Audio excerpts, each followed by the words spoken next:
Hi, my name is Lisa. I am a sourdough baker and I work in supply chain for a large corporation.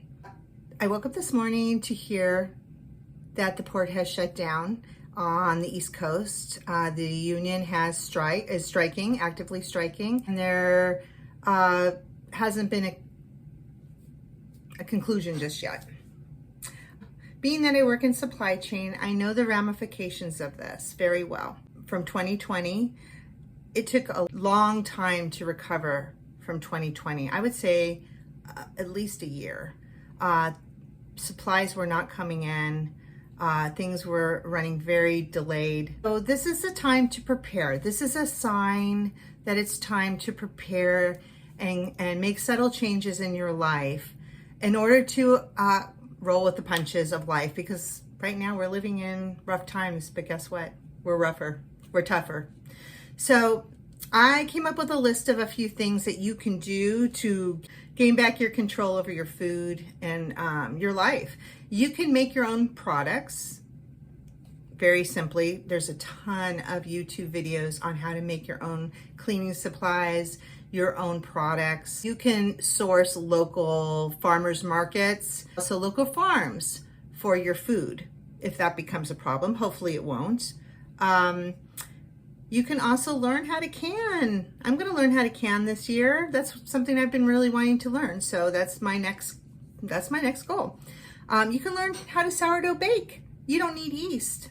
That was one of the issues for baking bread with me, was like, what if we have a yeast shortage like we did in 2020? So I decided to start sourdough baking so I didn't have to rely on yeast.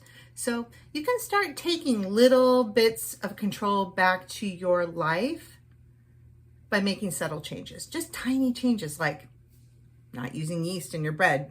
And it actually ended up being a benefit to my gut, and my gut is healthier and my brain is smarter and sharper. You can grow microgreens, which are fabulous and so beneficial, much more so than the full-grown vegetable. You can also grow a vegetable garden, what they call victory gardens.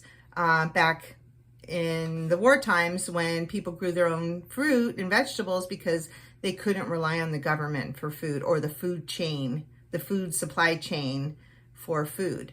Also in 1926, the Great Depression, they could not rely on the government and could not rely on the food sources around them. So just be very kind to your customer service representatives during the holidays, because this will slow things down a great deal.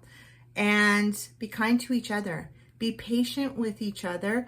Share with each other what you have, your knowledge. Share your sources. Like if you have a neighbor who has something that you need, trade, barter. There's lots of ways to make it. I had a very hard economic experience through 2020, and my husband and I are now currently recovering. And we had to make a lot of changes in our lifestyle and in the way we purchased. We're more mindful about where we put our money. We're not perfect, but we spend a lot of time thinking about how we're going to spend our money. So that is something we also should think about with small businesses. Start putting your money into your community rather than the big chains that could collapse at any moment. It's going to be okay. We're going to learn how to adapt. But I just wanted to share that with supply chain issues comes some discomfort, and just make those changes so that you're not so uncomfortable. All right. Have a beautiful day and a beautiful week.